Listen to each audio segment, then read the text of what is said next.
I read 17 books during the month of September, and I swear I hit literally every single genre. Like, I read so many genres, and I am just like really proud of myself for stepping outside of my normal comfort zone. Some of these books I shared in vlogs, some of them I didn't, so let's get into the video. I hope you guys enjoy. We are gonna start out with the only fantasy that I read this month, which is Reckless, and I really enjoyed this one. I've heard a lot of like mixed reviews about this. This is the second book in the series. The first book is Powerless. I heard a lot of mixed reviews saying that this is like almost just I don't know, a filler book, and I feel like this was better than Powerless. Like, I liked the tension so much more in this book, and it actually felt like they were trying to kill each other in this. If you guys haven't read Powerless, it's pretty much about a girl who lives in a like city, town, whatever, where there are people who have powers and some people who don't have powers, and the people who don't have powers are like poor, and they're kind of like banned to be like in an area where the elites are not, which is the people who have powers. And this main character, she pretends to have powers so that she can just like try to do some things. I don't want to spoil anything, but she pretends to have powers. And the first book, you see her have this like kind of love triangle in a way with these two characters. And in this book, I feel like the tension really builds between them. This is definitely a romantasy. I feel like if you're someone who normally likes romance and you're like wanting to step into a fantasy, this could be a good book to read.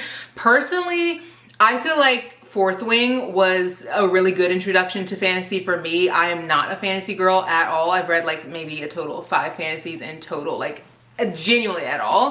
But I actually enjoyed this one more than Powerless. I feel like Powerless was a little bit predictable, just because it gave very much like Divergent vibes and Hunger Games and stories that are very familiar to me. This one felt like it was standing on its own, and you could really see the author's writing come through. It was a little bit more like, I don't know, it just felt different than the first book, and probably because the first book was written by her when she was 18, and she said that she wrote it when she was 18 and also through adulthood. So I don't know, I really like this one. And then I read 2 nonfiction books, and these books are books that I was not planning on really picking up, but the first book I picked up is The Three Women, and I picked this one up because there's actually a show that is out now about this book, and I literally cannot watch a show about a book if I haven't read the book first. This is about 3 women, and it really talks about their lives and like the things that they go through. And I feel like as a woman, you will really connect with the characters so much. Like, one of the girls, her first love is her high school teacher, and another woman, she's in kind of like a loveless marriage, and she just like is with a guy who literally doesn't even want to touch her or anything, like talk to her. He gives her no attention at all. And then another woman, she's in a marriage, but they have an open relationship, and it seems like she's more in the open relationship because he wants that. So you see these 3 women, and you see their sex lives, but also their like working lives and just how they navigate life. And I feel like you will really resonate with a lot of the characters in this. I just feel like it's interesting to read about women's stories because so many of us go through the same things and have a lot of the same emotions and feelings. And there's people who don't go through the same thing as you, but I feel like whenever you hear their stories, you have more empathy for them. I also read Crying at H Mart. This was really enjoyable. I cried so hard reading this story. I do think it was definitely very like wordy, and there wasn't a ton of dialogue, which you guys know that I like. So I did tandem read this, and I listened to this partially on audiobook while I was showering and while I was driving and things like that, cooking, and then I would like read other parts of the story physically. So I feel like that helped me to better connect with the story, and I also think that I would have struggled a little bit more with this story if I hadn't listened to parts of it on audiobook. Again, I am not a nonfiction girly at all. You guys know I'm a romance girly, but I've been just like branching out into different things, and I think one thing that helps to branch out into different stories is like audiobooks, because I can listen to the parts that are maybe a little bit slower, and then I can read the parts that I'm like really itching to read.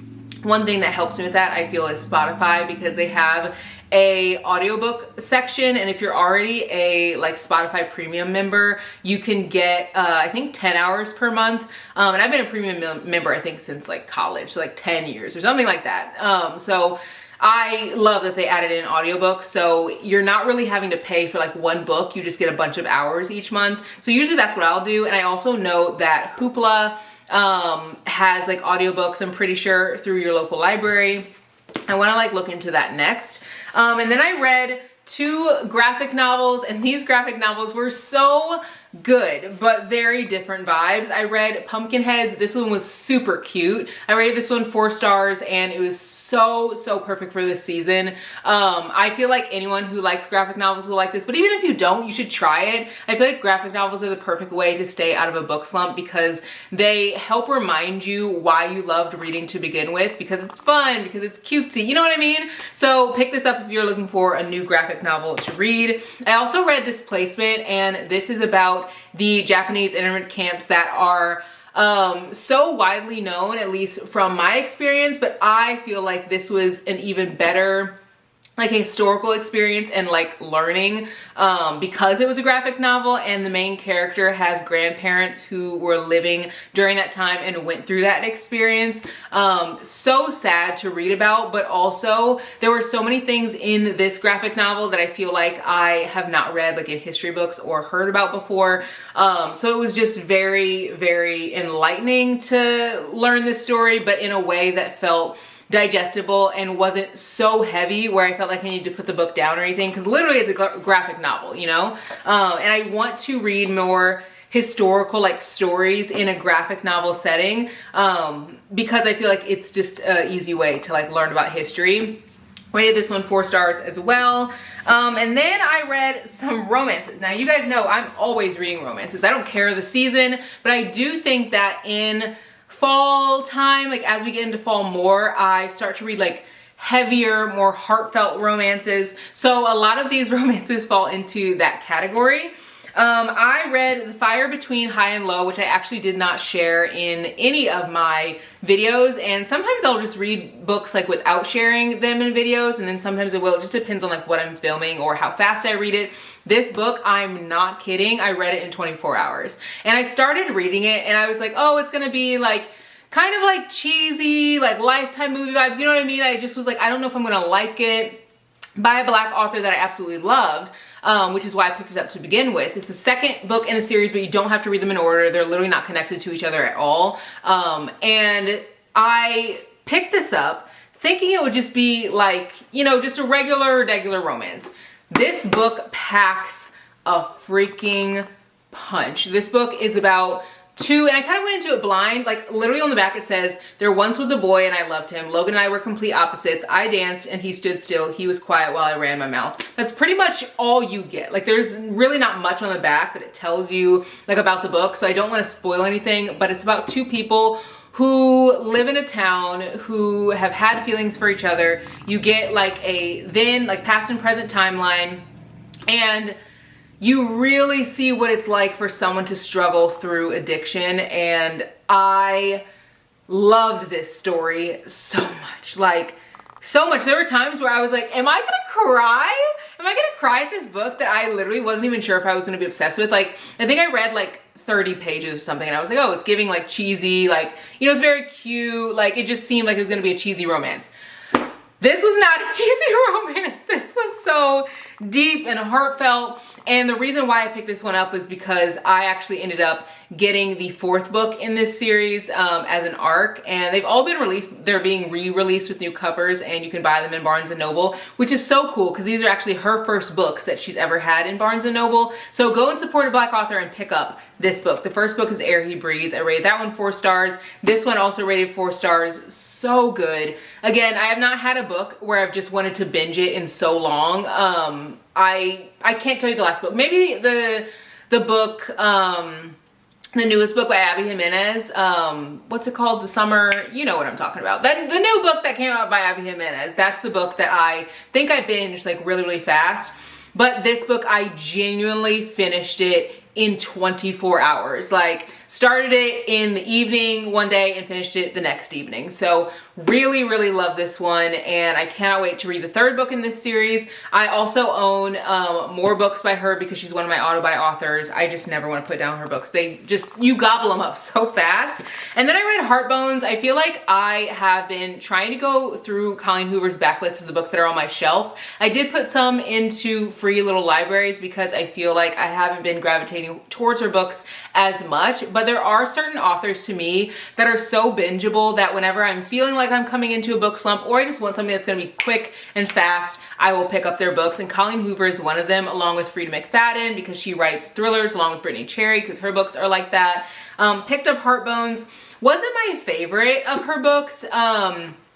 I do think that it was very fast paced, but again, wasn't my favorite. I have heard that Regretting You by her is a really good one, so I think I'm gonna pick up that one next. But I've been trying to read through the books on my shelf of hers because I read All Your Perfects last month, I think it was, and it got me like really excited to read her books again because her books are what got me back into reading in 2013. And then when I stopped reading in college, because college be collagen, I got back into reading again with her books in 2019. So I feel like her books are just great for new readers, but also for people who maybe just want to read something super fast paced. So read this one. It was cute.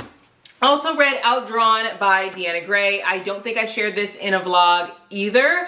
This one is sapphic romance and so sweet, like so sweet. And one of you guys actually said on Instagram that you read this based on my recommendation, and I love that. I think I recommended this in one of my videos where I shared a bunch of sapphic or queer romances, and I think that this was on my TBR, and finally I've gotten to it. It is so cute. Like, and this is my first book that I've read by Deanna Gray, and I want to read more of her books. I have a like sports romance series that's on my list to pick up. So I feel like I will definitely read that soon.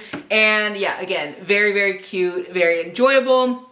I also read Things We Left Behind, and I was so pleasantly surprised by this story. I think I was surprised by this one because it just like, the other two books in the series I didn't like. Like, I think I rated one 2 stars and the other one I rated 1 star. Like, I really didn't like it. So I was waiting for this book, and this book gave me everything that I wanted. Sloane is the main character of this book, and her relationship with Lucian is kind of teased throughout book 1 and 2. And this book talks a lot about grief because you literally start this book when her dad had just passed away and she's going to his funeral. So I feel like I connected with her on a deeper level with that, but also there are so many deeper themes in this book. And this is why you cannot trust everyone's book recommendations. I've heard so many people say that they were disappointed by this book, that they didn't like this book.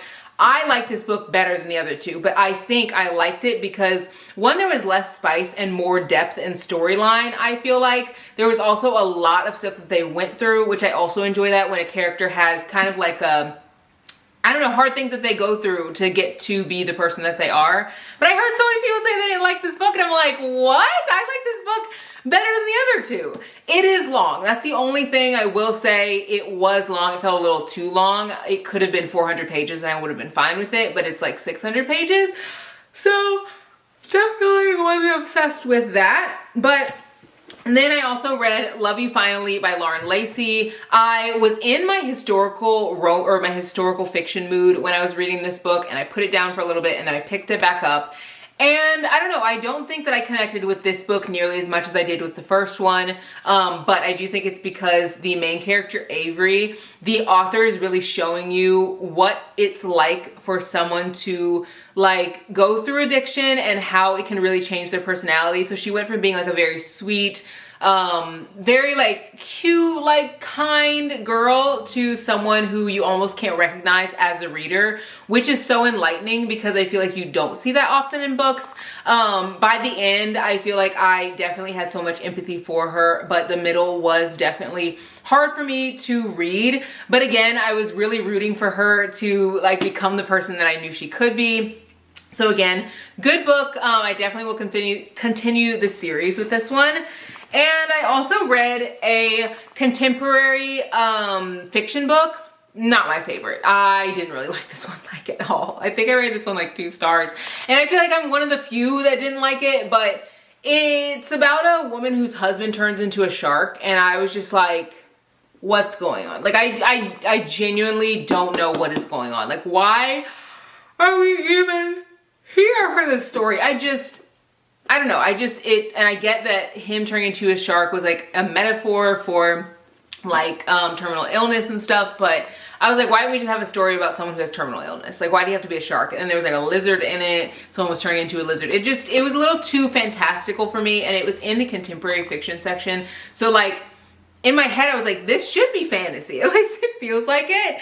I also have another stack of books, so I'm going to keep going through them. But at the end of this video, I am going to show you guys like my top favorites. I feel like I'm going to start doing that just at the end of my wrap-ups because I read so many books. So I feel like it would be hard for someone who is like watching my videos to be like, well, which one did she like? You know what I mean? And I always put things on Goodreads, like my reviews and stuff, so you can always check there. But I do want to show my favorites. One of my favorites that I read is A Personal Librarian. I cannot stop talking about this book. Rated this one at 4.5 out of 5 stars. It was so close to being a 5-star read. It just didn't give me that 5-star feeling, but I've already picked up another book by this author duo. It is such an incredible story because it's true. Like, this is based on true events and like inspired by true events, and it's about Bella DaCosta Green, who her real name is actually Belle Marie Greener, I think. And she is the personal librarian to JP Morgan. This is, I think it starts in 1905. And it's really like set, like a lot of the time period is in like the 1930s, and she is a woman who's getting a job that usually a man would get, and so she's working twice as hard to obtain and keep this job as the personal librarian to the JP Morgan. And she ends up really like being one of the most esteemed and successful women in society during that time, which is wild because she's a Black woman. And this is when my love for historical fiction really set in, because I am just like, how have I never heard this story before? This is a true story of a Black woman who is passes as white for her entire life, and is trying to have this career that like so many people are like seek, and so many people, this is a very sought after career that so many people want, and she's getting it in a time when really it should have not been given to her because people were not like giving women those careers. So it is just so inspiring, so cool to read. The whole story is really enjoyable. There's also romance in it. Like, you just, if you're not someone who reads historical fiction, this book and The Four Winds are 2 books that I cannot recommend enough. The Four Winds was a 5-star read for me, which is like just wild because I didn't start reading historical fiction until like last month. And then I read a bunch of thrillers. Now, all of these thrillers are books that I expected to read because I just knew that thrillers were gonna be like top priority this month and then also next month, because I don't like to read thrillers as much when it starts to get like gloomy and cold. I actually feel like it's very rare, but I like to read fluffy, cutesy romances when it starts to get gloomy and dark earlier because it gets me in a good mood. So this is my time to shine with thrillers, like October and September, a little bit of November. So I have been reading a lot of them. I read The Housemaid Watching by Frida McFadden. Didn't really talk about this book that much because I rated it 2.5 out of 5 stars.